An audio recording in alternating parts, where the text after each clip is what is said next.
Babasahin ko po sa chapter 5, verse 1 to 12. 1 John, chapter 5. Basahin ko po sa English. James.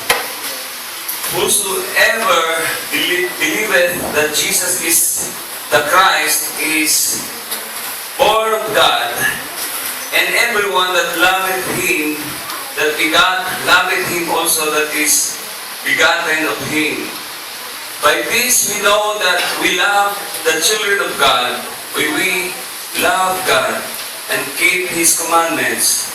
For this is the love of God, that we keep his commandments, and his commandments are not grievous. For whatsoever is born of God overcometh the world. And this is the victory that overcometh the world, even our faith. Who is he that overcometh the world, but he that believeth that Jesus is the Son of God? This is he that came by water and blood, even Jesus Christ, not by water only, but by water and blood. And it is the Spirit that believeth with the bear witness, because the Spirit is true. 7. For there are three that bear record in heaven, the Father, the Word, and the Holy Ghost, and these three are one. And there are three that bear witness in earth, the Spirit, and the water, and the blood, and these three agree in one. If we receive the witness of men, the witness of God is greater. For this is the witness of God, which he hath testified of his Son. He that believeth on the Son of God hath the witness in himself. He that believeth not God hath made him a liar, because he believeth not the record that God gave of his Son. And this is the record that God hath given to us, eternal life, and this life is in his Son. He that hath the Son has life, and he that hath not the Son of God hath not life. Tayo po muna yung salita yung bukod manalangin. Aming Ama, minsan pa aming Diyos, pinupuri ka po namin at muli nagpapasalamat kami sa pagkakataong iyong ipinagkaloob. Una ay ang maging kabahagi sa pagtitibong ito at makapakinig ng banal mong salita. Pagpalain mo ang bawat isa sa amin. Pagitapatin mo ang aming mga puso, Panginoon, ang aming mga buhay, na sa mga salitang mahahayag, sa mga salitang aming maririnig, nawa ay maging karapat-dapat po kami at tanggapin ito ng maluwag sa aming mga puso at isip. Ibigay mo po sa amin ang espiritu ng pagkaunawa, espiritu ng katotohanan at ang espiritu ng karunungan, Panginoon. Linisin niyo po kami at patawarin sa ating mga nagawang pagkakasala, naisip o nasabi, mga bagay na hindi kaaya-aya sa inyo. Panginoon, isa pa namin kayong itinataas at maging ang likod mo, O Diyos, ay sa iyo lamang po nagtitiwala. Wala po kaming kakayanan sa ng aming sarili. Wala kaming kaalaman, wala kaming karunungan, kundi kayo ang lahat, kayo ang mangungusap, kayo ang magpapahayag, at kayo ang magpapala. Paspasan mo ang mga salita mo, nawa maging kalakasan at pagkain na espiritual sa aming mga buhay. Pagpalain mo po ang lahat ng narito, patuloy na dumudulog sa iyo. Pagpalain mo ang bawat lalaki at babae na patuloy na kumikilala sa iyo. Pagpalain mo po ang araw na ito. Sa pangalan ni Jesus, Panginoon Ama, ito po ang aming dalangin sa iyo. Amen.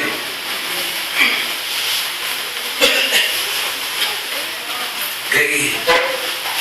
Uli ay nais ko pong bigyan natin ng pansin ang mga bagay ukol sa ating buhay bilang mga mananampalataya, bilang mga Kristiyano o bilang mga anak ng Diyos na tinawag ng Panginoon. Bago po ang lahat ay si Brother Sir, wala. Si Brother Kristner. Ikaw ba yung Brother Kristner? Welcome. Ayan. Isa po yan sa mga nakilala natin sa Facebook. Si Brother, siya po ay taga Mungkayo pa ang kanyang probinsya. At nakakilala na po siya sa Panginoon. Wala lang po talaga daw siyang mahanap ang madaluhan na malapit-lapit. Kaya, nakala ko nga hindi siya makakarating kasi wala ko na-receive na text. Sabi ko nga mag-text lang.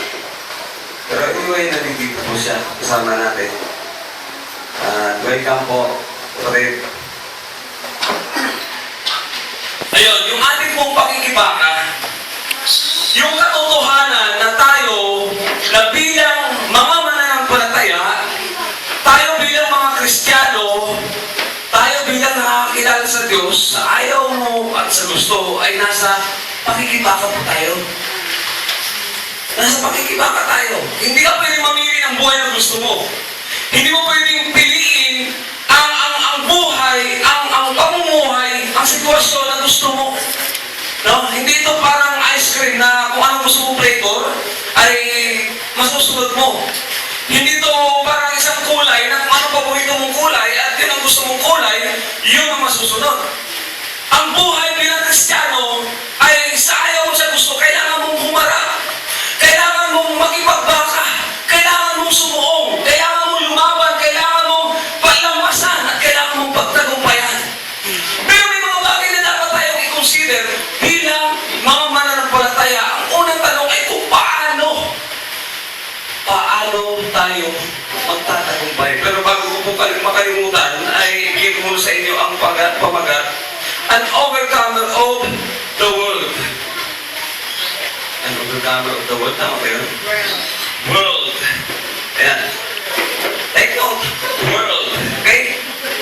Ang nagtatagumpay sa sanlibutan. Okay? Ang nananagumpay sa sanlibutan. Pag sinabi po natin sanlibutan, take note, maraming bagay ang dapat natin i-consider. Ano po ba ang mga bagay na tumutukoy sa sanlibutan? Ha? Ano-ano ang mga bagay na tumutukoy sa sanlibutan? Pag sinabi sa sanlibutan, anong naiisip natin? Anong meron sa sanlibutan? Ha? Kasalanan? Kayamanan? Karangyaan? Kasiyahan? Ano ba? Kita ng laman? Kalayaan. Ano po? Kalayaan. Kalayaan? Pwede. So maraming bagay ang tumutukoy tungkol sa sanlibutan. Yes! Ilan po yung mga yun? At totoong, ang mga yun ay bumubuo ng sanlibutan. Pero mayroon pa dapat tayong i-consider. Ang dapat na isa pa natin i-consider ay yung mga bagay na kung ano ang itinuturo ng sanlibutan ng pawang kasinungalingan pagdating sa kung ano ang katotohanan tungkol sa Diyos. Opo. Yung katakawan, nababawasan yan. Contingent na lang. Parang kahit pa paano, di ba? Nag-iisip ka sa pagkain kasi medyo parang, wow, parang bumibigat yung timbang ko. Ay, hindi na pwede to. Di ba? Maraming mga ganyan eh. Di ba? Conscious sila masyado sa sukat ng baywang. No? Conscious masyado sa pananaba ng braso. Conscious masyado sa pananaba ng lieg, ng pisngi. No? Parang hindi na ayos to ha. Parang lumalaki yung tiyan ko. Parang yung bilbil ko, dumudoble na. Di ba? So, ang pinakagagawin mo lang ay exercise, dieta, no? Magbabawas ng mga pagkain. So, ibig sabihin, napaka-simple, napaka-easy. Karamihan, well, sa lugar pa naman na ito, siguro, bibilang lang ng mga marangyang tao dito, no? Tsaka wala talagang marangyang matitira dito kasi kapag marangya ka, siyempre, hanap ka ng lugar na ano, yung pagpasok sa gate, may gwardiya. Di ba yung safe? Yan ang gusto mong buhay, di ba? Yan ang safe, yan ang buhay ng marangya. Pero pag dito, wala. Anong gwardiyahan mo dito? Maglagay ka ng aso. Napupulutan yung aso mo, bakit? Nakakakit siya ng kumano-ano. So, walang safe. So, ano pa ang mga bagay na pwede natin gawin? Nasa natin sarili na nag-aawa lang natin. Di ba? Pero ang isa sa hindi natin minsan naiisip ay yung tinuturo ng mundo, tinuturo ng sanlibutan para ang tao ay lilangit. Para ang tao ay iligaw. Take note, sabi doon sa Korinto, na ang mga tao kung bakit hindi nila magawa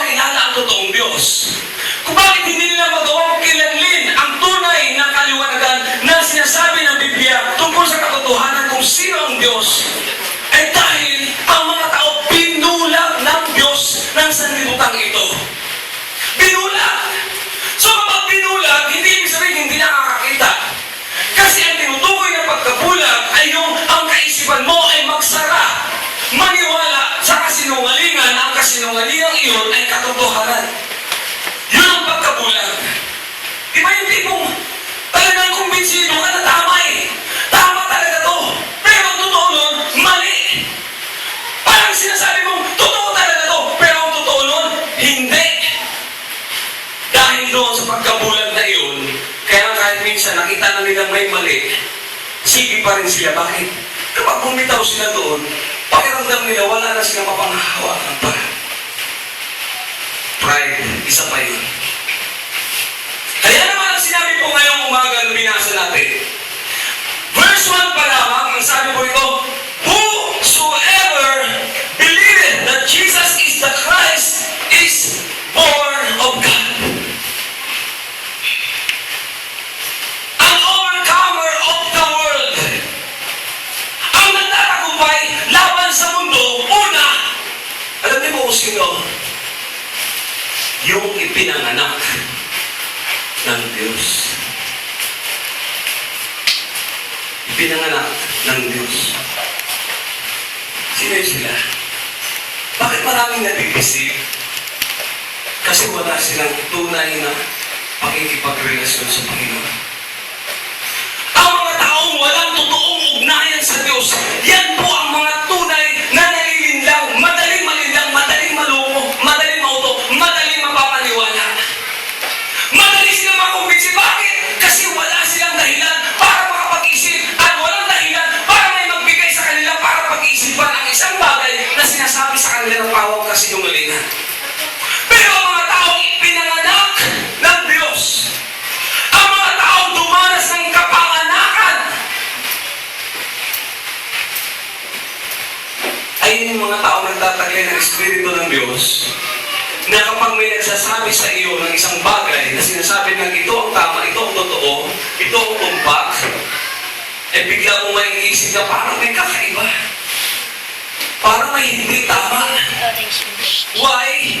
Kasi ang Espiritu ng katotohanan na iyong tinanggap na nasa iyo ang nagpapatotoo.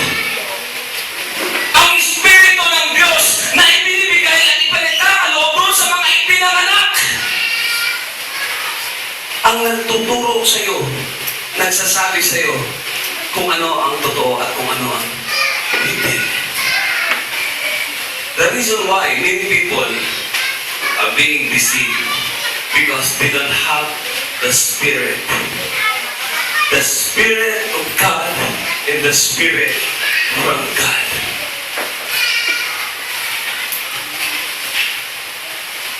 Gano'n po ba ka-importante yun? Pansinin po natin. Ituloy po natin. Verse 4 and 5. Whosoever is born of God overcometh the world. Napakaliwanag po nun. Napakalinaw nun. Wala na siguro kailangan pang buklatin na encyclopedia, dictionary, or whatever commentaries para lang intindihin at unawain kung ano ang ibig sabihin nun. Whosoever, napakaliwanag po, whosoever is born of God overcometh the world. Kaya ang mga ipinanganak ng Diyos, ang mga ipinanganak na muli, sila ang mga taong nagtatagumpay, magtatagumpay. And what is that? Our faith. Number one is our faith. You cannot be born again. You cannot be born from God. You cannot be born of God unless you believe God. Unless you have faith in God. Therefore, your faith will be the one will cause you to overcome the world. Nawa maintindihan po natin ito, mga kapatid. Kung gaano ka-importante. Kung nakasalalay po dito, sa paniniwala lamang Nakasalalay po dito buhay natin. Nakasalalay dito kaligtasan natin. Nakasalalay po dito kaharian ng Diyos. Kaharian ng langit. Paradise! Hindi paradise village. Kingdom of heaven. Eternal life. Sa simpleng pagkalito lamang, sa simpleng pagkalinlang, sa simpleng pagkadisip, pwedeng mawala sa iyo ang mga bagay na ipinangako na yun ng Panginoon. Sino ang nagtatagumpay? Sila na mga ipinanganak, sila na mga naniwala, sila na may pananampalataya sa Diyos. The question is, are we really born again?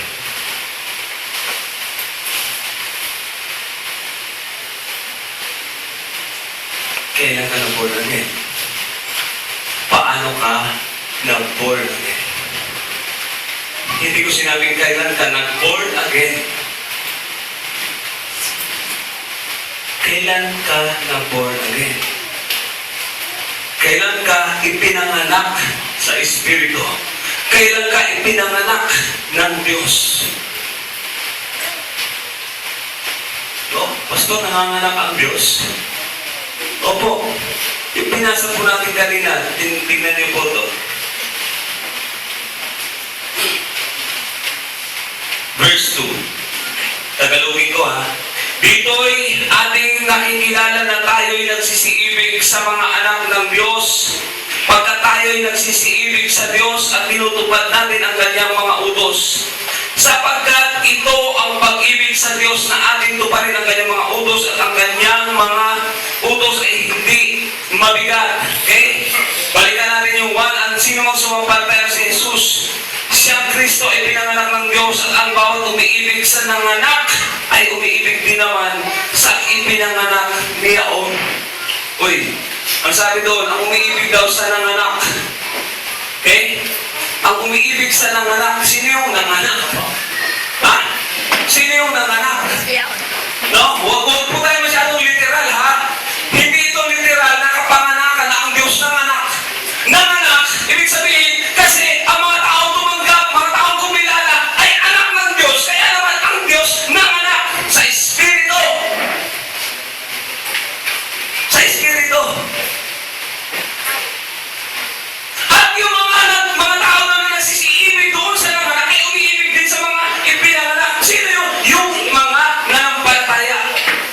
Tayo na mga kumilala sa Diyos, tayo na mga magkakapatid sa Panginoon. Maliwanag ko ba yun? Maliwanag ko ba mga kapatid? Balikan ko lang yung verse 1. Yung unang talata. Sino mang nananampalataya na si Jesus ay siyang Kristo ay ipinanganak ng Diyos. At ang bawat umiibig sa nanganak ay umiibig din naman sa ipinanganak niyaon. Maliwanag po na sinasabi ng Biblia na ang sumampalataya na si Jesus ay siyang Kristo ay ipinanganak ng Diyos. It is our faith that overcomes the world. Our faith. Without faith, we cannot. Kaya marami pong mga taong naliligaw. Kaya marami mga taong nalito. Kaya may mga taong na-deceive kasi wala silang pananampalataya sa anak ng Diyos.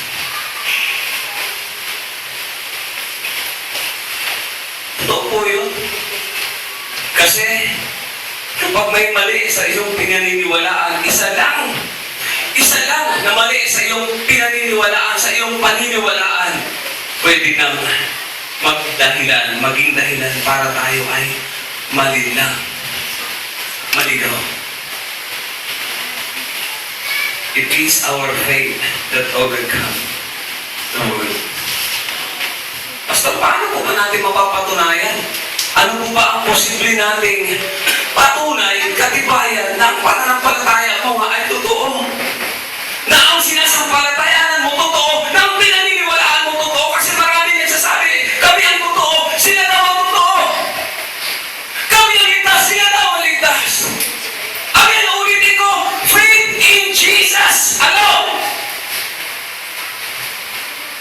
faith in Jesus alone that saves.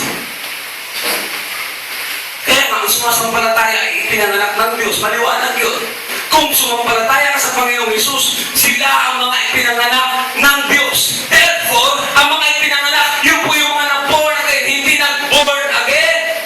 Kasi ang nag-born again, matagal na yan sila labas-pasok sa simbahan, pero walang natututunan kasi nag-born again sila. Pero yung na-born again, kahit pagkuhan lang yan, uhaw na uhaw yan sa salita ng Diyos, hinahanap-hanap niya ang mga pagtitipon na kagaya nito. Hinahanap-hanap niya yung mga bagay tungkol sa pangangaral ng salita ng Diyos kasi na-born again yan.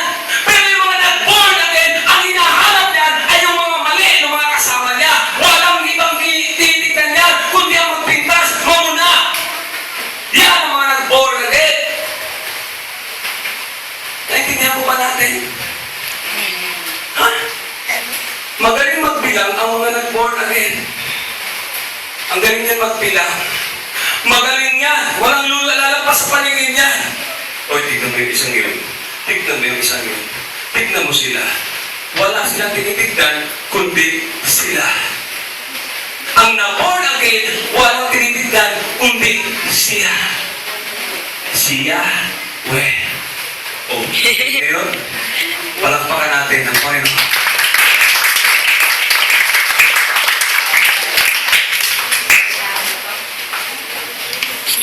Hindi tayo pariseyo. Hindi tayo eskriba. Yung pariseyo, eskriba, hawak din nila scripture. Hawak din nila kasulatan. Nangangaral din yan sila, natuturo rin. Pero anong ginagawa nila? Puro pamumuna.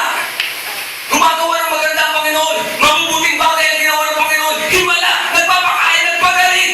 Bumuhay ng patay. Pero anong tinitignan nila? Isang pagkakamali. Huwag sinabi ng Panginoon, ako ang anak ng Diyos. Nanggigigil na. Uy, anak ka ng Diyos? Paano nangyari yun? Ha? Paano ba pinanganak ng Diyos? Kilala namin ang tatay mo, karpintero. Kilala namin ang nanay mo, si Maria. Anong anak ng Diyos pinagsasabi mo? Blasphemous! Sino nang banggit doon? Ha? Kaya boss. Sino yun? Sumigaw ng blasphemous! Si Kayapas. Sila yun. Kasi nasasapawan na sila eh. Mga linlang na kasi, mga nalilinlang na eh. Ang akala nila, ang kanilang karapatan, ang akala nila, ang kanilang katotohanan ay nandahil hawak nila ito. Ulitin ko po mga kapatid, hindi lahat ng nangangaral, hindi lahat ng may hawak ng Biblia, hindi lahat ng nagsasabi ay totoo at nasa tama. Kundi ang tunay at totoo na nasa tama ay yung mga sumampalataya sa anak ng Diyos na ito ang totoong Mesiyas, ito ang totoong tagapagligtas na siya ay nagkatawang tao para tayo ay hanapin, para abutin ang mga tao naliligaw at iligtas sa mga nawawala. Ito po ang katotohanan. Si Jesus mismo ang pumarito sa lupa para ibigay ang kaligtasan sa atin. Ang tanging gagawin lamang natin ay sumampalataya. Kumilala sa Kanya, manalig sa Kanya, yun lang. At ibibigay sa iyo ng Diyos ang kapatawaran. Ibibigay sa iyo ng Diyos ang kaligtasan. Ibibigay sa iyo ng Diyos ang bagong buhay. Kasama siya. Hindi po pag-anib. Huwag kayong umanib sa amin kung gusto nyo maligtas. Hindi po kami. Hindi po ang Lakeland Church ang kaligtasan dito. Walang kaligtasan sa pagpamembro rito, mga kapatid. Ang kaligtasan ay yung kinikilala namin dito. Siya ang magliligtas sa inyo. Hindi po simbahan. Kahit pangit ang simbahan, kahit sa ilalim tayo ng puno, magdiwang, magtipon. Alam nyo, hindi sa puno tayo maliligtas. Para pag hinahanap na lang lagi natin lugar. Hindi po eh. Hindi palakihan ng simbahan. Hindi ganun ang labanan para maligtas. Ha? Hindi dahil sa komportable, aircon, malaki at paramihan. Hindi rin po sa paramihan. In fact, ang Panginoon, marami siyang ginawa ng himala. Nagpakain ng 5,000. Diba, 5,000 may mga sakit, may mga karamdaman. Ang sabi doon, nauuna pa yung mga tao sa Kanya. Pag nababalita, pupunta ko kayo sa kabilang ibayo. Ang mga tao nag-uunahan pa roon. Malamang doon na natulog. dito daw pupunta ang Panginoon. Malay natin, baka may pagpapala mamaya, baka gumawa ulit ng tinapay. Di ba? Oh, saan ka pa? Hindi nangyayari, pero nauna pa. Bakit? Dahil doon sa pagpapala. Pero yung nagpapala, hindi talaga sila doon naniniwala. Hindi yan sa dami. Nung nabuhay ang Panginoon, nung umakyat siya sa langit, alam niyo ba kung ilan na lamang ang naroroon? Ang mga sumaksi sa kanyang pagkabuhay, sa kanyang pagbalik sa langit, ilan na lang? How many? Ha? Maliban sa 12 disciples. Ilan po? 120. Oh, imagine mo yun? Yung 5,000 ang pinakain. Nasaan na yun? Bakit 120 na lang? Nasaan na? Backslide? O bumalik ulit doon sa sa mga dati. Bakit? Ulitin ko lang ha. Kasi hindi talaga nila naranasan ang kapanganakan. Yun yung mga nag-born again. Pero yung na-born again, kahit mawala yan, babalik yan. May dahilan kasi minsan ang pagkawala natin eh. Maaaring nasaktan ka, kaya ayoko na muna. Bakit nasaktan ka eh? Hindi sabihin yun, ayaw mo na talaga, ayaw ko na muna. Bakit? Nagpapagaling lang. Sakit eh. Diba? Parang no? Diba, sir? Huwag ka iiyak ka naman. Broken hearted dyan. Pero may chance pa. Hanggang nandiyan si Lord kasi siya yung provider eh.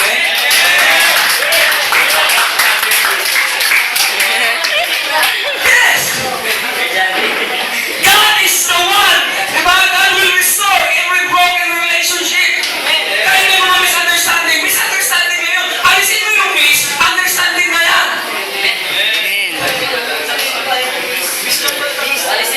Miss nga daw eh. Diba? Mr. Understanding. Kaya matututo ka unawa. Kaya pala siya ganun. Kasi ganun talaga siya eh. Diba? Kaya naman pala siya ganun eh. Diba? So, nagkaroon ka na understanding. Alisin mo yung miss. Okay? Baka misis ang nahanapin mo ha. Pakikiapin ka. Daw. Ituloy po natin. Sino mang ipinanganak ng Diyos at ang bawat umiibig sa nanganak ay umiibig din naman sa ipinanganak niyaon. Therefore, di ba? If we are really born of God, we know how to love those who are also child of God. Ano natin? Kaya kahit masaktan ka, matututo kang magpatawad eh. Di ba? Tawaran natin kahit sa ayaw mo sa gusto. Sabi ko bang makita ka? Kasi, sabi doon, ang pagpapatawad ng Diyos nakasalalay kung paano ka nagpapatawad. Diba? Sino ka? Para hindi magpatawad, kaya ikaw ay pinatawad lang din. Kaya ang gawin natin, kung anong gusto mong gawin sa'yo, gawin mo sa iba. Kung gusto mong patawarin ka ng Diyos, magpatawad ka rin. Ganun lang kasimple. Kaya dito tayo nakikilala ng mga anak ng Diyos. Again, balikan po natin, sino ang nagtatagumpay laban sa mundo? Sila na mayroong pananalig. Sila na mayroong pananampalataya. Those who have faith in Jesus, those who believe in God, overcomes the world. It is our faith. Hindi tayo madadaya.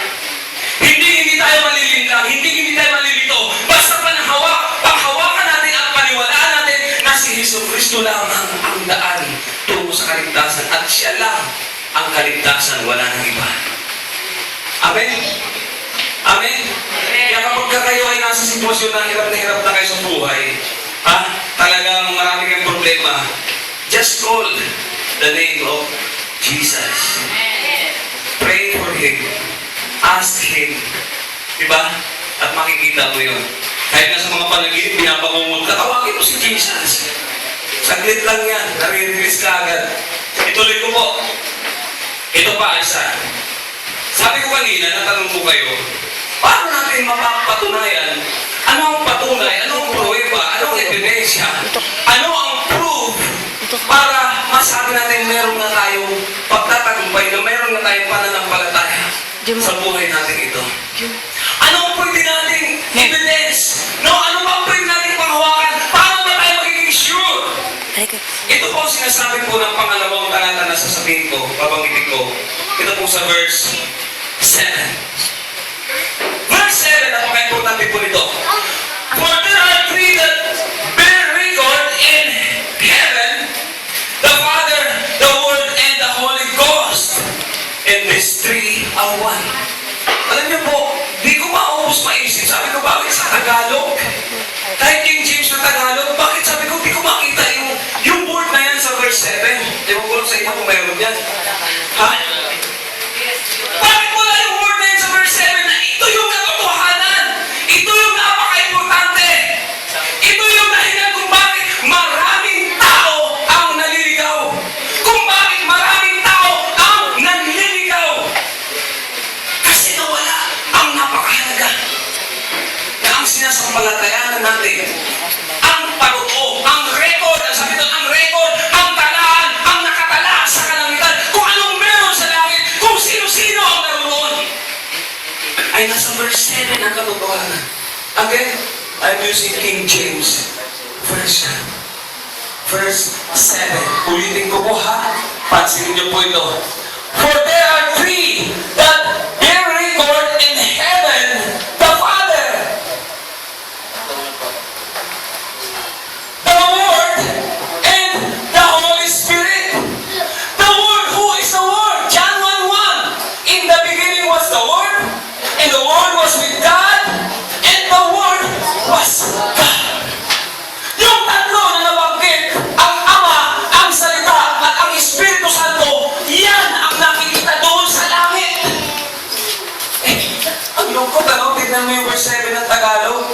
At ang Espiritu ang nagpatotoo sapagkat ang Espiritu ay katotohanan. May katotohanan pa doon.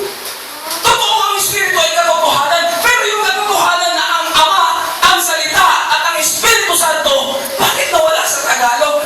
Hindi ko alam kung kailan translate sa Tagalog yung English na King James eh. Eh sabi ko talagang napaka-importante na kahit paano na mayroon kang nakikita sa ibang salin. Pero huwag kayo mawala talaga ng original na salin. King James 1611 hanggang pare. I insist. Maraming mga inalis dyan.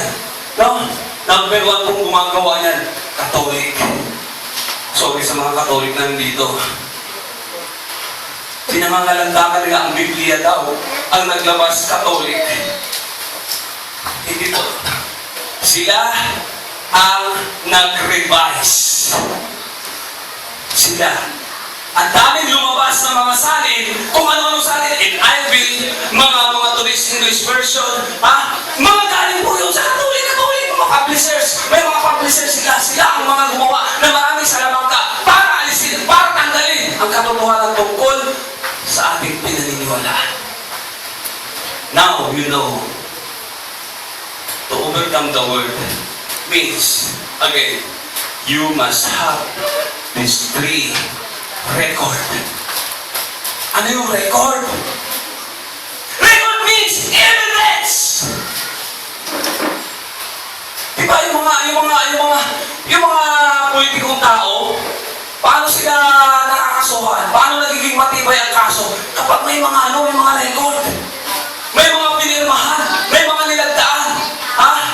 Kapag nakita doon yung kanilang pangalan, kapag nakita doon yung mga bagay-bagay, kung ano mga pirmahan, mga kontrata, kung ano-ano, di ba? Doon sila walang kawala eh.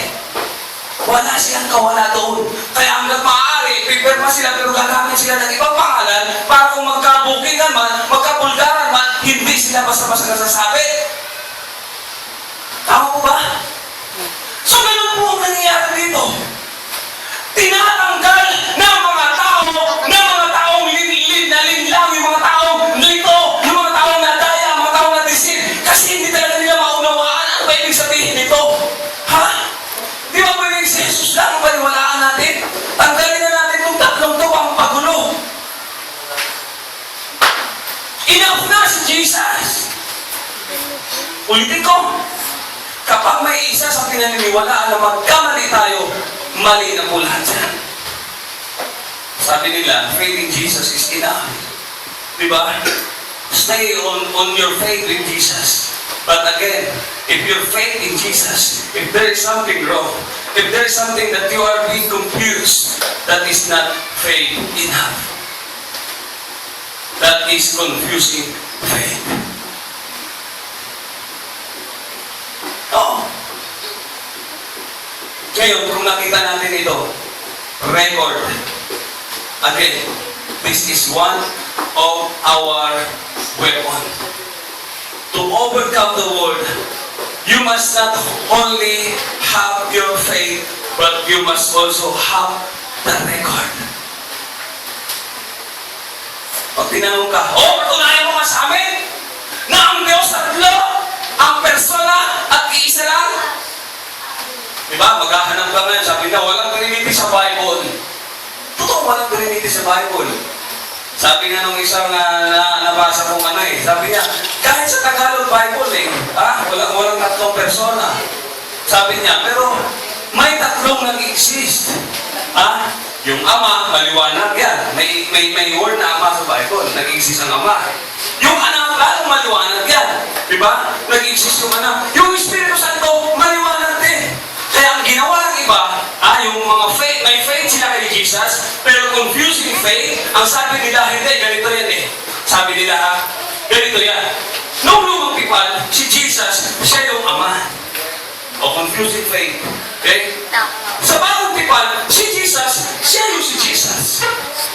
Ang pagkatapos nung umakit na si Jesus, sa panahon natin, siya na yung Holy Spirit. Confusing faith. Again, there is three person in one God. Yung record na to, na hindi lubos mapaniwalaan at hindi maunawaan dahil sa kalituhan, dahil sa confusion. Alam mo ba, nakakahilo minsan? Nakakasakit ng ulo kapag iniisip nyo. Paano nangyari yun? Yung tatlo mag-iisa? Paano nangyari yun? Again, yung utak natin maliit lang, konti lang. Kung may kaya kang isipin, may hangganan lang ang mga bagay na pwede mong isipin. Okay? Kung may kaya kang likhain, may hangganan lang din ang bagay na kaya mo likhain. Kahit nga ang manalangin ang sabi ng Bible, kahit daw ang manalangin, marami kang hihingin sa panalangin. Lahat ng gusto mong hilingin sa panalangin, sabihin mo na, yung gusto mo, yung naiisip mo, sabihin mo na. Pero ang sagot ng Bible, higit pa sa iyong iniisip ang kayang ibigay ng Diyos. Ngayon, ano yung bagay na yun? Naisip mo ba kung ano yun? Hindi mo maiisip yun. Kasi yung naisip mo, higit dyan ang ibibigay ng Diyos sa'yo. So, ibig sabihin, hindi mo talaga yun maiisip. Bakit? Dahil pag naisip mo na, hihigitan pa yan ng Diyos. Dahil hindi mo nga pwedeng isipin yun. Kaya, Pastor, nililito mo lang kami. Kasi nga pag naisip mo na, higit pa nga eh. Masasabi ka ng Biblia na higit pa. Kung naisip mo na, ibig sabihin kung naisip mo na, yung sinasabi higit pa, hihigitan pa niya yan. Oh, naisip nyo? Ako hindi ko naisip. Ito ang Diyos natin.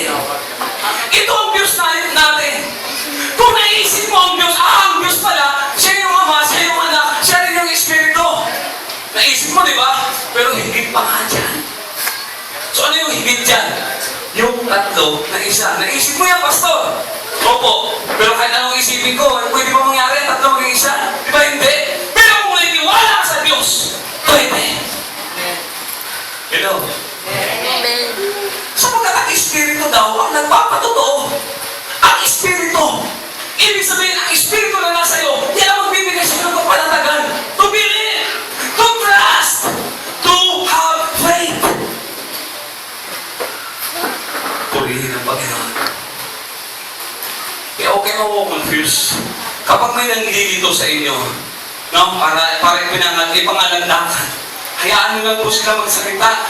Diba? Kung hindi nyo alam ang sagot, huwag na kayo makipagtalo. Manahimik na lang, ganun ba? Okay, thank you. Diba? Ganun, para matapos na ang usapan. Kasi makipagtalo pa kayo, tapos biglang masukol kayo, diba? Parang, wala na yata ako kahit sabihin, mukhang ano na. Diba? Ano na, okay. Kung yan po ang paniniwala niyo, wala na akong tayo, dyan kayo, dyan kayo, sige. Diba, ganun na lang. Okay, another ha? Pangalawa yan. Una, to overcome the world, what? To have faith in Jesus. Pangalawa, to have the record. Okay? Kasi ang record, yan ang patunay. Ha? Record. Yung may record na ang Diyos, ang Ama, ang Salita, at ang Espiritu Santo. Detalyado yan. Ewan ko, yung mga Bible nyo kung meron yan. Ha? Sa'yo meron? Ano ba yan? King James? New King James. Binanggit din yung Father, Word, at saka Holy Spirit. Okay. Ito pa isa. Ito pa isa, napaka-importante din. Maliban sa verse 7, ito pa po ang isa.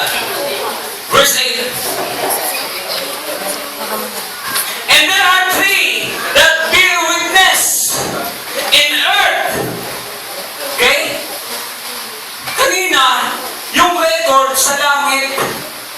Ngayon naman, yung tatlo. Tatlo na witness. Dito sa lupa, ibig sabihin, itong magagamit, itong ginagamit, itong magpapatunay, itong magpapatuto, itong magsasabi na kung ano ang tama at nararapat. Ano yung sabi dito? There are three that bear witness in earth. Una, the Spirit. Pangalawa, the water. Pangatlo, the blood. And these three agree in one.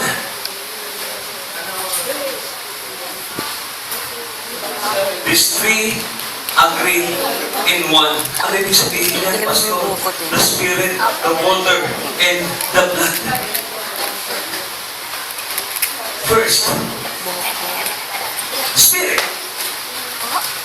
As I told you a while ago, na-mention ko po sa inyo, di ba, na ang Espiritu na tinanggap natin, yun ang nagbibigay sa atin ng kapanatagan para maniwala kung sino ang Diyos, kung ano ang Diyos. Para magkaroon tayo ng kapanatagan sa isip at payapa na kaisipan para hindi tayo malito, para hindi tayo makonfuse. Ang Espiritu na tinanggap natin, ang sabi dyan, ang magpapatotoo. Ang Espiritu na ibinigay ng Panginoon doon sa mga kumilala sa Kanya, sa mga nanalig, sa mga sumampalataya. Ang Espiritu na yan na nagbibigay ng pangunawa. Sabi po ng Bible, maliban na ang isang tao pagpahayagan ng Espiritu, hindi niya mauunawaan ang mga bagay ukol sa Diyos. Opo. Kaya kung naiintindihan niyo na at naniniwala kayo at nauunawaan ninyo ang tungkol sa Diyos, nasa inyo po ang Espiritu ng Panginoon. Kasi ang wala noon, ang wala ng Espiritu ng Diyos, kahit ulit-ulitin mong basahin sa kanila yan, ipabasa sa kanila yan, hindi talaga nila yan matatanggap. Yes. Hindi nila yung matatanggap. Imposible yan. Kalokohan yan. Why? Kasi gusto nilang tuldukan ang Diyos. Ang Diyos ay ito lang. Period. Again, ulitin ko po. Ang Diyos, kahit ang kasalukuyan nangyayari pa lang, mangyayari pa lang, ang Diyos nasa future na. Paano mo siya tutuldukan? Paano mo tutuldukan? Sa atin, ang sitwasyon mangyayari pa lang. Hindi natin alam kung ano mangyayari mamaya. Di ba? Hindi mo alam kung anong ulam nyo mamaya. Although, baka yung iba, nagpaluto na kaninang umaga, lutuin nyo to, ha? Para pag namin mamaya, kakain na lang. Alam mo na yun. Di ba? Pero the rest, mamaya, hapon, bukas, hindi mo alam kung ano. Kung sino yung mga tao, mga kasalaman, hindi mo alam. Pero ang Diyos, ang mga bagay na mangyayari mamaya, bukas, mga darating pang panahon sa susunod na taon, alam niya na yan. Bakit? Nasa future siya. Balikan ko lang ang sinabi ko. Ngayon, gusto mong tuldukan kung sino ang Diyos? No. Kung gagawin mo yan, alam din ng Diyos yan. Kasi, karamihan sa gumagawa niyan, lito. at hindi nila nakilala ang Panginoon dahil wala sa kanila ang Espiritu ng katotohanan. The Spirit of Truth, siya yung mga bagay na bibigay sa atin ng pangunawa. Siya yung nagbibigay sa atin ng mga bagay na dapat natin maunawaan. Balikan ko yung verse 8. And there are three that bear witness in earth, the Spirit, and the water, and the blood. The Spirit that we have received when we accept Jesus as our Lord and Savior. The Spirit, ang Espiritu na bumaba. Ito na ha, papasok na po tayo ulit doon sa record na mayroong Ama, mayroong Salita, at mayroong Espiritu Santo. If you remember the baptism of Jesus, ang sabi doon, bumaba ang Espiritu ng Diyos sa anyong kalapate. At bumukas ang kalangitan at nagsalita ang Ama. These three again existed. Same place, same time, same event. Ang sabi ng mga hindi makapaniwala, may nagsalita galing doon yun sa crowd. Sabi ng mga hindi makapaniwala, I encountered that. Tinanong ko kasi siya, paano mo ito ipapaliwanag? Ano masasabi mo? Ha? Bumaba ang Espiritu Santo sa anyong kalapate pagkaahon ni Jesus sa tubig. Tapos bumuka. Ha? Bumukas ang kalangitan, nagsalita ang Ama. This is my beloved Son. Whom? Ano sabi? I am pleased. Ha? Ito ang minamahal kong anak na lubos kong kinalulugdan. Narinig yun ang lahat. Tandaan nyo, maraming saksi doon. Maraming tao doon. Ha? Ang sabi ng mga hindi nakaintindi, hindi makaunawa, ay yung nagsalita dyan galing sa crowd, malamang baka si Jose yun. Yung tatay ni Jesus, yung karpintero, malamang siya yung sumigaw doon, kaya may boses na narinig. Uy! Yan pa ang sabi ng Bible. Nagdadagdag tayo pagka ganyan. Ang sinasabi ng Biblia maliwanag na bumukas ang kalangitan at nagsalita ang isang tinig mula sa langit. Ang liwanag po eh. Mula sa langit ang tinig, hindi mula doon sa crowd. Ang bihira na yan. Siguro sumisigaw yung galing sa crowd, no, I'm proud of you, my son. Ha? Parang buksidor lang, eh, no? Pag nananalo, sumisigaw yung mga ano eh. Junisha. Diyos. Indonesia. Okay. Okay, the Spirit. Take note. Capital letter S ang nandito. Ha? So maliwanag. This is another part of Trinity that bear witness. Nagpapatotoo. Yung Spirit na yan, ng katotohanan, nung si Jesus ay umakyat, sabi niya sa kanyang mga alagad, ipinapangako sa inyo, hintayin ninyo ang pangakong ito, sapagkat siya ay bababa sa inyo. Siya ang magbabautismo sa inyo. Sabi ko, diba? Kapag ito inyo tinanggap, bababa sa inyo yung Espiritu Santo, at kayo magtataglay ng kapangyarihan para maging saksi ko. Una, saan? Sa Jerusalem. Pangalawa, sa Judea. Pangatlo, Samaria. Pangapat, sa lahat ng sulok ng daigdig. Maging saksi ko. Again, the Spirit of God. Siya ang patotoo. Isa sa mga magpatotoo. Ano naman yung iba, Pastor? Ito po ang sabi, the water. Ano naman yung sa water? Ano naman po ito sa water? Take note. Maraming bagay ang minention about water in the Bible. Yes! Sabi doon, pwedeng ang water ay, yung sabi doon, yung bumubukal, bumapalong sa mga nananampalataya.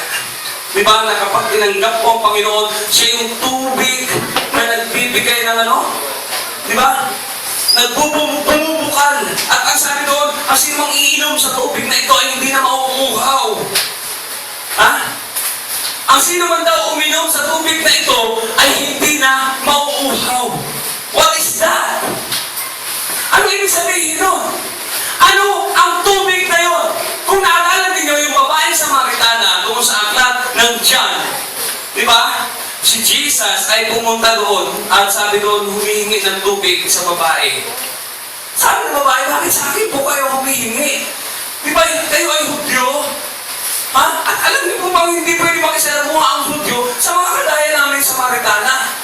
O mga Samaritans? Pero sabi ni Jesus, hindi naman tungkol sa lahi-lahi ang gusto kong pag-usapan natin eh. Nangihingi ako ng tubig. Tapos sabi niya, ay ganito, di ba? Naging topic nila yung balon. Itong tubig na ito, itong balon na ito, ay nanggaling pa ito sa amin. Ano daw? Minuno. Sino minuno? Sino ko?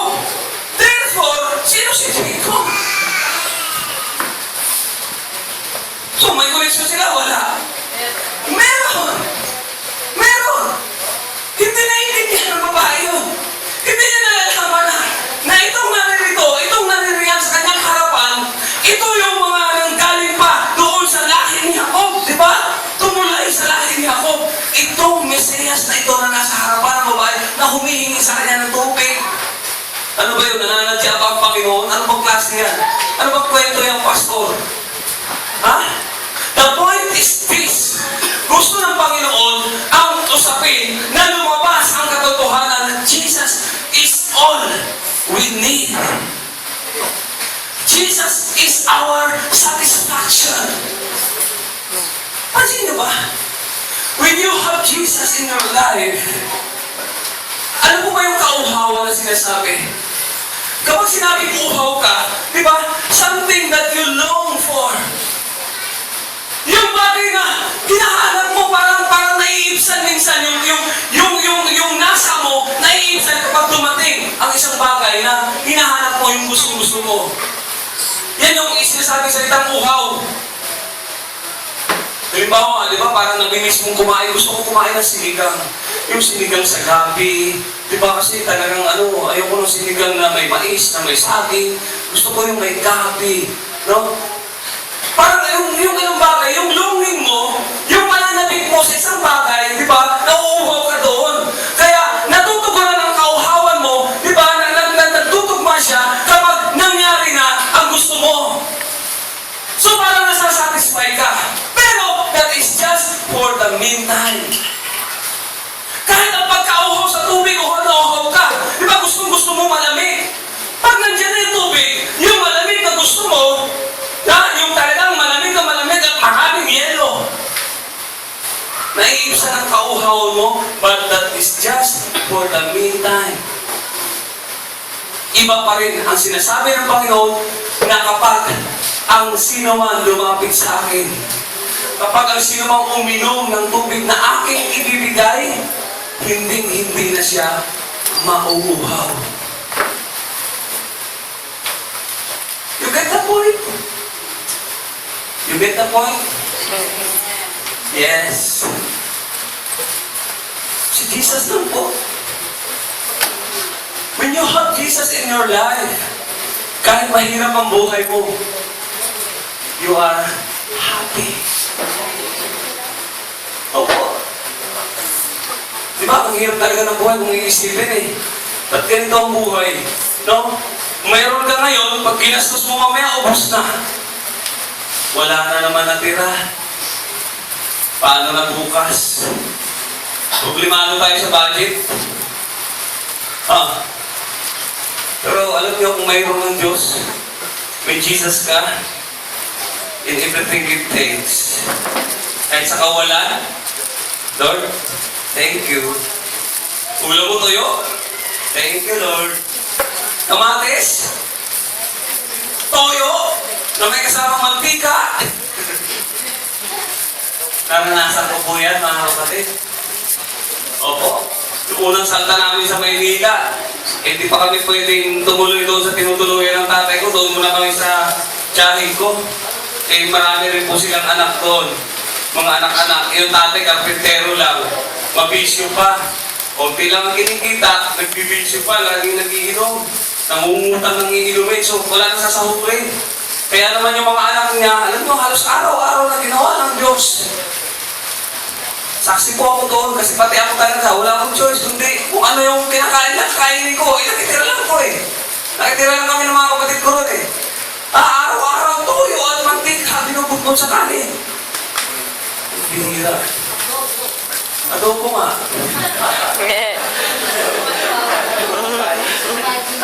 Pero alam niyo bakit ko sinasabi sa inyo to? Siguro kung yumaman ako, hindi kayo mabanggitin sa inyo, bakit nakakahiya? Hindi ko mabanggitin, tumira ako sa letres, squatter, baho! Pero hindi. Sa ganitong bagay tayo nakakilala sa Panginoon. At sa ganung bagay, ma-appreciate mo ang Diyos na kahit sa kabila ng kahirapan, sa kabila ng kawalan, satisfy ka. Kasi you have Him. Amen. You have Jesus. Mapalad pa ang mga aba kaysa mga mayayaman. Alam niyo ba yun? Ang mga aba na walang inaasahan kundi ang Diyos. May pangako sa kanila. Opo. Yung tipong kailangan mo talagang tumarbaho para kumain. Dahil pag hindi ka tumarbaho, wala kang kain. So kung wala kang kain, tapos ka na. Tigok. Ha? Kaya yung iba kaya magtrabaho pero gustong kumain. Nagnanakaw. Naiyak na ako doon sa pinalita eh. Nakita ko sa Facebook. Kapag pinapanood ko yung bata, nagtitinda na nga lang ng pandesal eh. Diba? Yung pinagpintahan niya, ninakaw, kinuha ng... Naiyak ako doon sa bata. Sabi ko, grabe naman, ang lupit naman. Buti ko, Ma'am Norlin, hindi mo naranasan yun.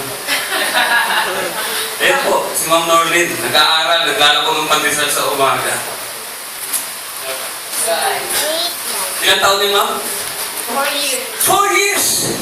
Veterano. Madaling araw, titili-tili ka dyan sa dagat-dagatan. Pandesal! Iba-ibang tono na siguro. Pwede ka song leader, Ma'am. Baka talagang yung voice lesson mo eh. Na-practice na eh, no? Ba't di nga ba naman ito magbigyan ng break? Ayaw kailangan po eh. Ayaw ni Silvera.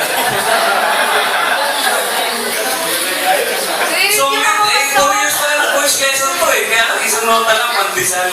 Pandesal! Ano? Susumbong si Raw, wala ko pinalaman dyan. Anyway, no? Yung kahirapan, hindi naman talaga natin dapat indahin yun eh. Kahit gaano kahirap. As long as you have Jesus, tandaan po natin yun. Kahit si Pablo, sabi ni Pablo, naranasan ko ang magutom, naranasan ko ang magkasakit, naranasan ko ang maaksidente, lumubog yung aming sinasakyan tao, ha? Magpalutang-lutang sa tubig ng ilang araw. Pero ang sabi ni Pablo, masaya ako. Masaya ako kahit ako nahihirapan na nito, kahit ang buhay ko ay nauubos sapagkat nararamdaman ko, mas lalo ko naiintindihan, malapit ko na siya makita. Amen. You get the point? Our satisfaction is Jesus. Not the treasure of this world. Huwag mo pangarapin yumaman, laos na yan. Ang kayamanan sa lupa, iiwanan mo yan. Ha? Magpakayaman tayo sa mga bagay ukol sa salita ng Diyos. Dito tayo. Amen? Amen. Dito tayo. Tama na yung kumain ka 3 beses isang araw. Kung pinagpapala ka, samahan mo ng merienda alas 10 at alas 3. At kung talagang sobra-sobra, may midnight snack 3 p.m. plus midnight, 12 midnight. Kung gusto mong pag gumising ng madaling araw, okay lang. Yan ang tanda sa huling araw eh. Tawa na yan. Oo. Tatakawan, gluttony. That is one of, ano yun? 7 sins.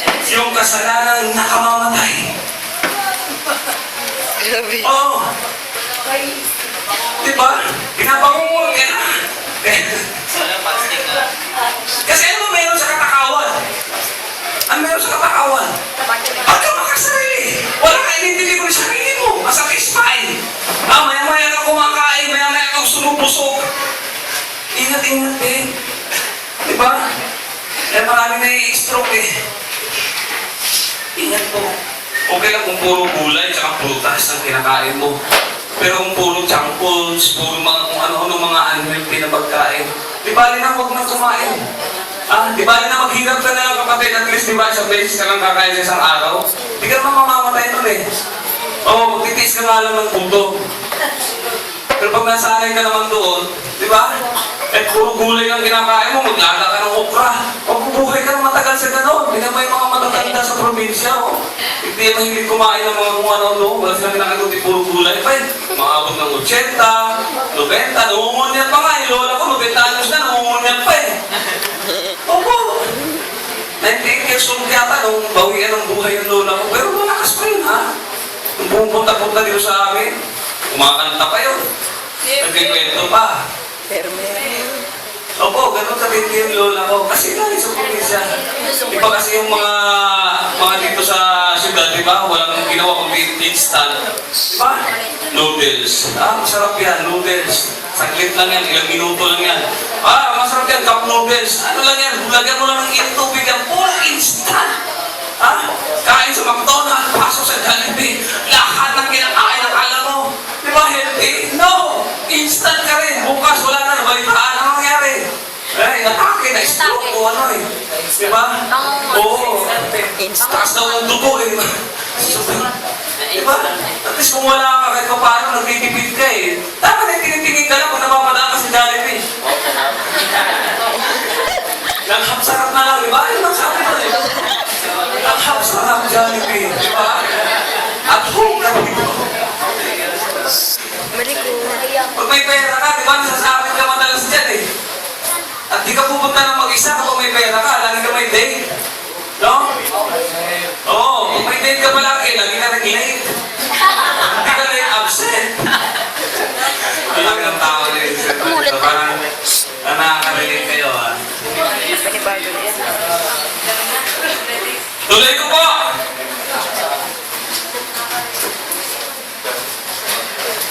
Andiyan pa po ba kayo? Amen. Ayun. Yung pangalawa na sinasabi po nito is water. I am the living water. Ang sino man daw na uminom sa tubig na ibibigay ko ay hindi na mauuhaw kailanman. Therefore, mayroon pong satisfaction. Enough. Jesus is enough. Kaya kapag ka nasa ina ang Panginoon, di ba dati masyado kang masyado kang ambisyosong tao. Hindi ka makontento sa mga bagay-bagay, hindi ka mapakali. Tuwing may pera, hindi ka mapakali talaga gano'n. Di ba? Kapag nasa ina ang Panginoon, kahit wala ka na, mananahimik ka sa tabi ko. Aawit ka na lang sa Panginoon. Di ba? Ano ang awitin mo sa Panginoon? God will make a way. Kunik. Gagawa ng way si Lord, di ba? Okay. Para yung mga gusto mong mangyari, kahit paano na lang, mamungan ka ng kaunti. Yung pangatlo, the blood. Sabi po rito, there are three that bear witness in earth, the spirit, the water, and the blood. And these three agree in one. Ano? Iisa lang ang tinutumbok ng tatlong ito. Nagkakasundo po sila. Hindi po sila nagko-contradict. Isa lang ang dugo. Ang purpose ng dugo ay para tayo ay tubusin, iligtas, linisin, hugasan. Ito po ang sinasabi. The Spirit of God will come to us. The Spirit of God will be on us, be upon us kapag tinanggap natin ang Panginoon sa buhay natin, ang Espiritu ng Diyos na nanahan sa atin, ang tubig na nagbibigay sa atin ng satisfaction at ang dugo na naglilinis sa atin. Ang tatlong ito, isa lang ang layunin upang maging karapat-dapat tayo sa harapan ng Panginoon. Upang maging katanggap-tanggap at upang tayo ay tubusin at iligtas. Nagkakaisa po ang tatlong ito. Hindi sila nagkukutradik. The blood of Jesus. There's nothing like the blood of Jesus.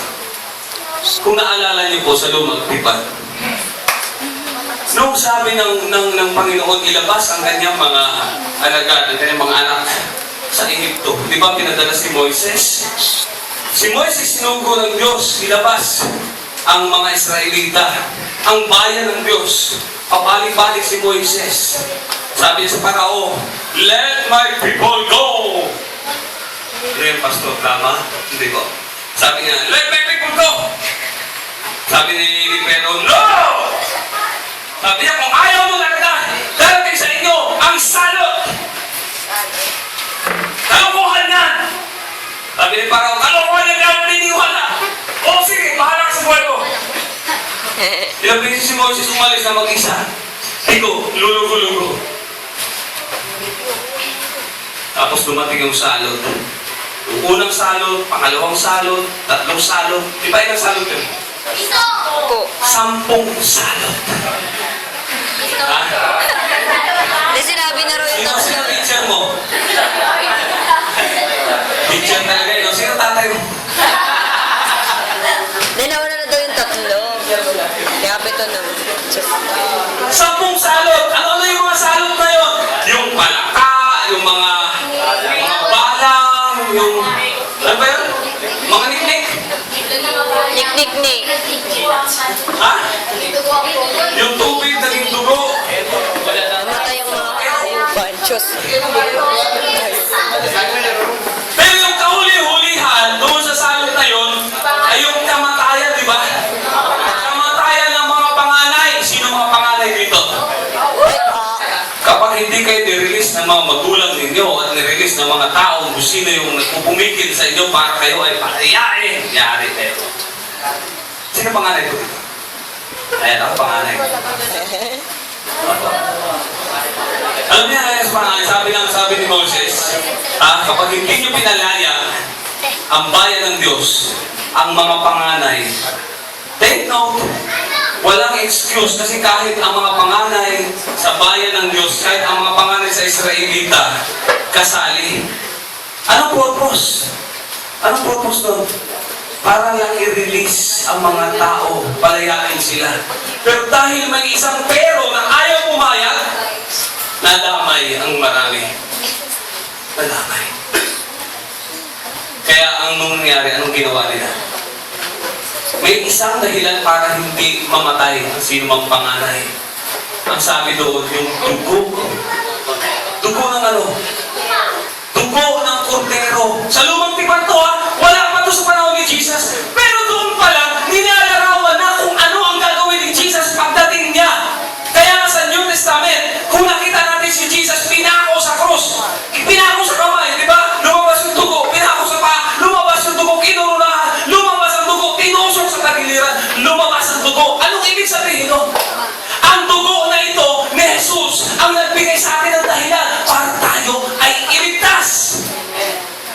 Kaya nga sa lumang tipan pa lang ang kasaysayan nangyari. Maliligtas ang bawat sambahayan, ang mga panganay hindi mamamatay. Magpahid lamang kayo ng bawat hamba ng iyong pintuan, ng iyong bahay, ng mga bintana, ang mga hamba pahiran nyo ng dugo ng kordero. Ang tatlong ito, ulitin ko lang, Espiritu, ang tubig, at ang dugo, ang magpapatotoo, ang nagpapatotoo sa lupa na ang ating sinasampalatayanan.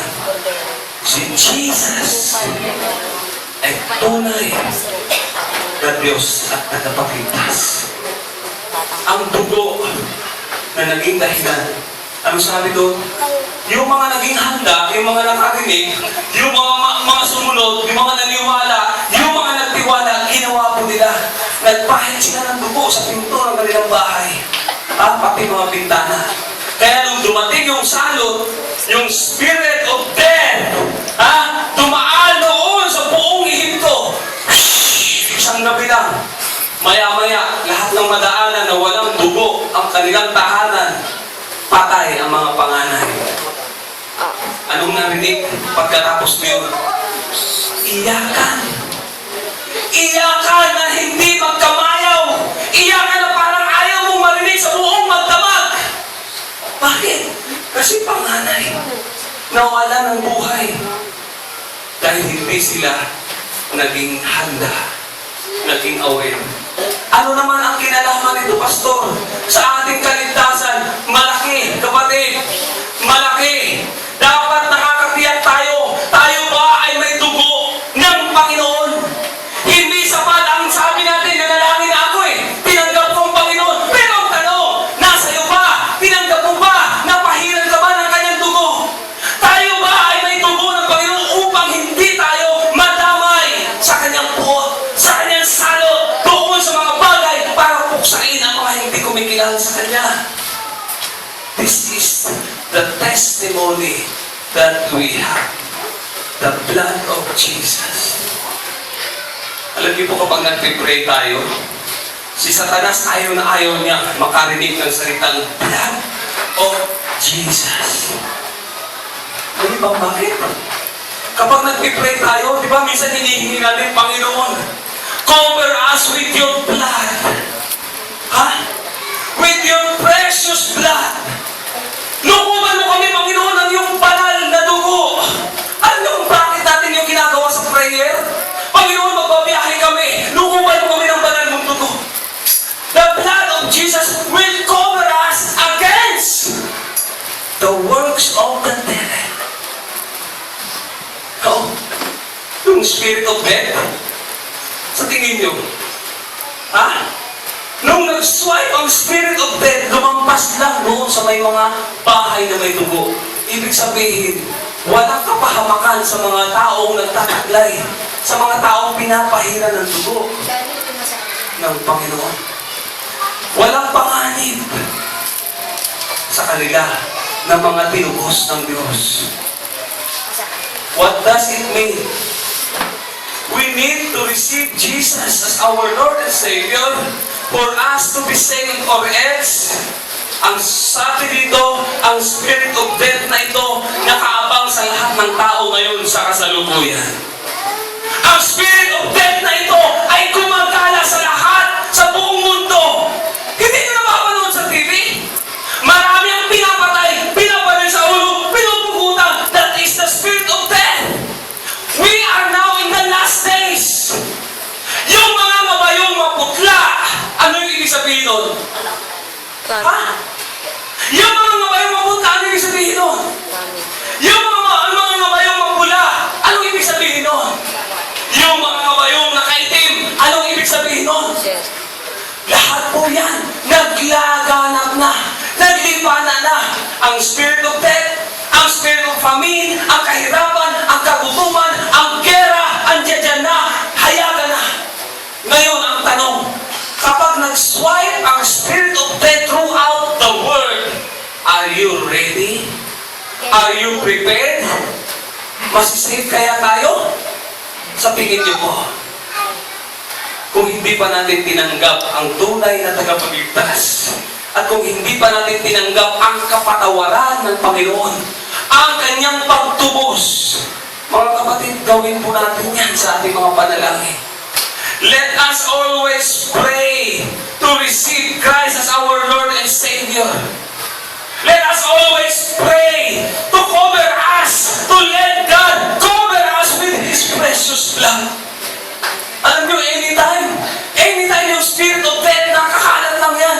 Halos sa paligid lang yan. Ang sabi ng Bible, sabi ng Peter, the devil, ang sabi nun is like a roaring lion, seeking whom?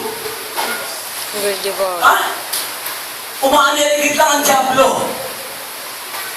Alam niyo ba yun, mga kapatid? Ang sabi ng umaaniligid ang diablo, ang inyong kalaban, ang diablo si Satanas. Umaligid, naghahanap ng masisita anytime. Without the covering of blood, anytime pwede tayo pahamak, mga kapatid. Anytime pwede ka tamaan ng ligaw na bala. Anytime pwede kang masakasaan. Anytime pwede kang bagsakan dyan ng kometa. Pastor, ang laki nun, huwag naman. Yes. Our life, di ba? We cannot protect our own life. Walang kahit sino nakakapag-ingat ng kanyang buhay, tandaan nyo yan. Kahit bumili ka ng maraming bodyguard, bumili talaga no? Maglagay ka ng ang tawag yan? Bulletproof. Akala ko siya absorber. Bulletproof! Diba? Maglagay ka ng bulletproof. Opo. Yes! Maaaring mapapaligyan ng maraming bodyguard. Externally, pwede kang maka-skip. Diba? Externally. But what about internal? Sino makakapagpigil ng kanyang buhay para hindi siya dapat huminga? Kaya niyo ba pigilan ng buhay niyo? Nang kahit 10 minuto na hindi kayo humihinga. At kung sakaling ang hangin ay hindi niyo na magawang ng kapit pa, mapipilit niyo pa bang humigop ng hangin kung ang hangin hindi na siya dadaloy dyan sa iyong hilinga? Pumasok sa ilong mo at sa baga mo. Huwag mo na ipagtiinan yung baga, pastor. Di ba? Na-imagine di ba yun? Kung gaano ka-graceful si Lord. May mga tao na parang, di ba, kapag nahihirapang huminga, kasi nahihirapang huminga. Anong problema? Walang hangin? Anong problema? Hindi na nagpapunction yung lungs? Ha? Everything is God's grace for us. Kaya nga po, tiyakin natin that we have the blood of Jesus. Again, tatlo ang witness at ang tatlong ito na patutuo na iisa, nagkakaisa sa layunin, ang Espiritu ng Diyos. Okay? Para hindi ka ma-deceive, para hindi ka malito, kailangan mo ang Espiritu ng Diyos. Dahil siya ang Espiritu ng katotohanan. Kaya kapag mayroong mga sinungaling, mga tao, mga huwad, mga relihiyon na nagsasabing sila totoo, hindi na kailangan sabihin yun na sila ang totoo. Hindi sinabi ng Bible, na Spirit of them. The Spirit of them. Ano yan, Pastor? Hindi, sabi nila sila ang totoo eh. O ano yun? Sila, is them, they. Tama ba yun? The Spirit of truth. We need the Spirit of God. When you have the Spirit of God, kapag may nagsabi na ganito, ito ang sabi ng Biblia. No? Tapos narinig mo, ay, parang hindi ganyan. Why? Kasi yung Spirit, sabi ng Spirit sa'yo, mali yan. Huwag mong paniwalaan yan. Yung Spirit niyan, Antichrist. Yung Spirit niyan, false. Kaya ikaw na mismo, alam mo na kagad, ay, pasensya na ha. Hindi kasi ganyan ang hindi ganyan ang alam ko eh. Hindi ganyan ang alam ko sa salita ng Diyos. Diba? So kapag nalaman mo, naalala mo siya, sabi ng Biblia na mayroon palang ganito, mayroon ganon. Yun ang Espiritu ng Diyos na sabi. Pangalawa, pinabalikan ko lang po. Ano yung pangalawa? Water. Verse 8. Sabi rito, the Spirit, the water, okay? Yung tubig, yung satisfaction. Satisfaction. When you are satisfied, you will not seek for anything. Pansinin niyo ito mga kapatid. Sa mga naging kausap ko sa internet, sa Facebook, mga taga-ibang bansa, ultimo ba naman yung mga pagsasali-sali nila ng networking, tinatanong, Pastor, sa Diyos pa po ba ito? Sabi ko, bakit na po tinatanong? Kasi, Pastor, ganito eh. Ganon. Sabi ko, alam niyo, isa lang masasabi ko, kapatid, ang karangyaan sa buhay ay hindi nagmumula sa Ama. Kapag sumali kayo dyan, anong reason mo? Anong purpose mo? Di ba pera ang pinag-uusapan dyan? Kapag nakapag-recruit ka, may pera ka. Kapag marami kang na-recruit, marami kang pera. Kapag marami kang pera, yayaman ka. Bibilis ang asenso mo. Uunlad ang buhay mo. Makakabit ang kotse, makakabit ang kondo. Kahit saan ka makarating, kahit saan ka magpunta, sige lang, okay lang. Sabi ko, basahin mo kapatid, 1 John chapter 2, verse 16. Kasama yung sa binasa yata natin, hindi, nung nakaraan yun. Diba? Ang karangyaan sa buhay ay hindi nagmumula sa Diyos, kundi sa sanlibutan. Ang karangyaan, ginagamit ngayon niya ng away. Bakit? Kasi ang mga politiko, ang mga tao na nasa itaas, na nakontrolado rin ng demonyo, di ba? Bakit sila kontrolado ng demonyo? Kasi mga mukha silang pera eh. Yung pera, kinuha niya lahat. Kaya yung mga mahihirap, wala naman akong pera. Nasa na eh. Kumbaga parang sila yung humigop ng lahat ng kayamanan ng mundo mapunta sa kanila para i-manipulate ng tao. Pati religion, nakukontrol nila. Yung mga relihiyon, nakukontrol nila. Napapasok nila. Kaya naman maraming mga leader, maraming mga simbahan ang nakukontrol nila because of money. Money. Sabi ni Madonna, money changes everything. Si Dinoper pala yan. Mas maganda, magaling ito si Ma'am sa mga wordless song eh. Sabi ko na may magre-react eh. Si Dinoper pala yun. Material burning. Material girl pala. Pareho pa rin. Si material girl at saka si changes everything. Puro material. Okay? Nagkamali lang ako sa singer. Hindi talaga ako sanay sa ganyan. Pasensya na. Ang alam ko lang kasi, I believe mga old song. Okay. Anyway, when you have this, what we call Jesus, you are being satisfied. Yung tubig. Diba? Kayamanan, for what? For what? Sino dito nangangarap yung mama? Pastor. Tataas pa rin talaga ng kamay. No? Chuchay. Tandaan niyo po ito. Full of men, the reason why, sabi doon, isa doon ay ang karangyaan sa buhay. Faith. Diba? Wealth. Kaya nag-full si Eva. Si Eva, dyan siya na-deceive. Kasi sabi ng demonyo, kapag kumain ka niya, magiging parang Diyos. That means power, authority. Okay? Kapag kumain ka niyan, hindi ka na magiging parang Diyos. Malalaman mo pa ang mabuti at masama. So what is that? Knowledge.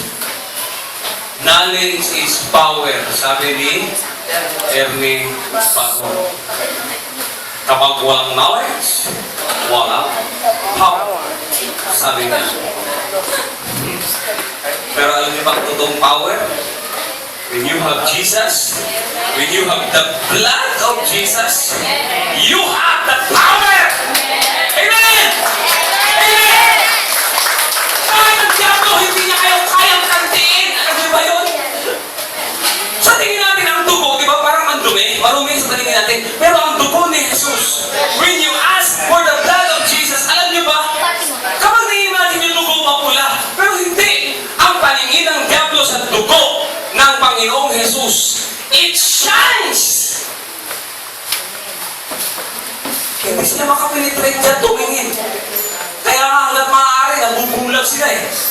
Ha? Ang mga demonyo, kapag nakikita nila ang mga anak ng Diyos na covered ng blood ni Jesus, kahit dumaan ka, sabi nga, though I walk in the shadow of the valley of death, I will fear no evil, for thou art with me! Amen! Nasa shadow ka ng valley of death, ibig sabihin, ang mga kamatay nagpapadya, pero hindi ka natatakot. Why? Because you have the blood of Jesus. You have God who protects! Hallelujah. Hallelujah. Kahit na Hindi ka matatakot. mamaya. Kaya malayo ka pa lang, nare-recognize na kagad ng diablo. Sabi ng isang satanismo na na-born again, Matapos.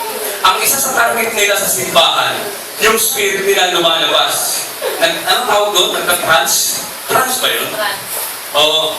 Kapag nag-concentrate sila. Oo. Ano tawag? Astral projection? Astral projection na yun. Astra. Lumalabas yung kanilang spirito. At madalas daw, pumupunta sila sa mga simbahan na kagaya nito. Yan. Ang isa sa ginagawa nilang pandidistract, yan, tulad yan, may magiging maingay. Sorry ah. Isa daw yan sa ginagawa nila, yung mga bata ko, kulitin, may gugulat ka lang, bigla may umiiyak, di ba? Natutulog yung sanggol.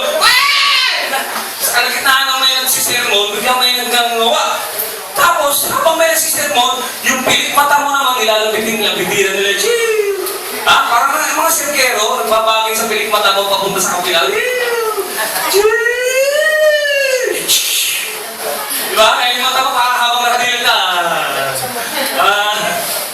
Parang tayo na-hypnotize. Pansin niyo ba? Kung kaya na makikinig ka ng preaching, biglang antukin. Pero panoorin mo ng TV yan, kahit mula alauna, mula apare hanggang hulo. Simula unang hirit hanggang sa saksi. Grabe ka naman manood ng TV, kapatid. Natutulog ka pa ba? Hindi inaantok. Dilat. Kabisado ang mga pati komersyal.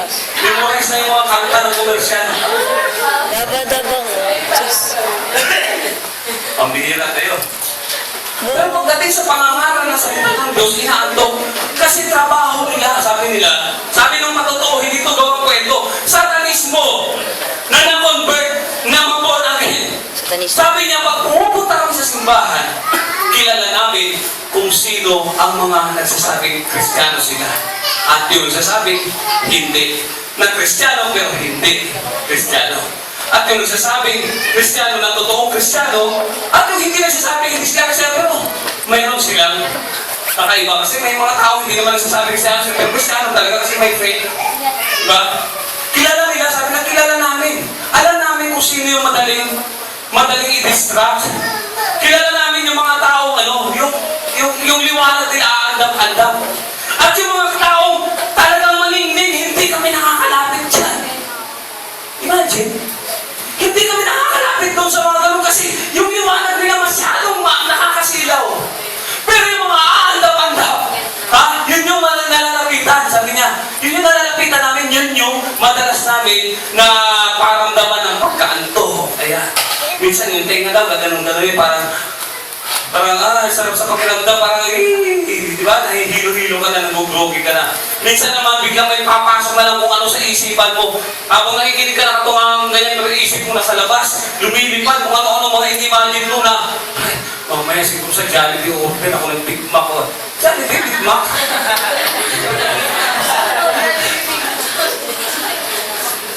What's the point?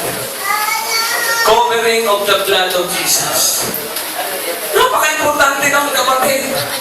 Kaya when you are covered by His blood, kapag kayo ay nababalutan ng dugo ni Jesus, sabi nga, nasa iyo ang protection ng Panginoon. Kaya nga yung spirit of death, lumalayo yan, umiiwas. Aksidente, yung kwento ko po sa inyo, nasabi ko nga sa inyo, natutulog sa bus. Ang sarap ng tulog niya. Nagkabarila, kasi may hulda akong naganap. Yung pagkakatulog niya, antok na yan, napagano'n yung ulo, tama-tama yung bala, lumaplis. Gumano, tinamaan yung katabi, nakaganon. Sapol. Napagano'n niya, gulat siya, ano yun? Kaya sabi ko nga, maganda talaga ang pagkakatulog minsan, no? Kasi nakakapag-ingat. Ibig sabihin nun, hindi yung pagkakatulog talaga, kundi yung pag-iingat ng Diyos. Minsan, ginagawang reason. Walang covering. Saging lang. Balat lang ng saging. Nagiging sanhi ng kamatayan. Ano yung pastor? Nakain? Nalulok? Hindi. Nadulas. Balat lang ng saging. Pagok. Pagok. Ingat po tayo. Isa sa mga pag-iingat sa atin, yung pagkilala natin sa Panginoon. Anyway, napapahaba tayo. Tapusin ko po. Andiyan po ba kayo? Ayan. There are three that bear witness in the earth. The Spirit, the water, and the blood. And these three agree in one. If we receive the witness of men, the witness of God is greater.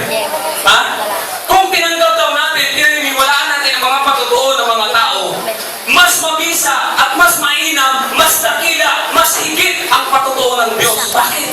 Kasi ang patutuo ng Diyos, tayo mismo ang makakapagsabi na totoong may Diyos. Tama?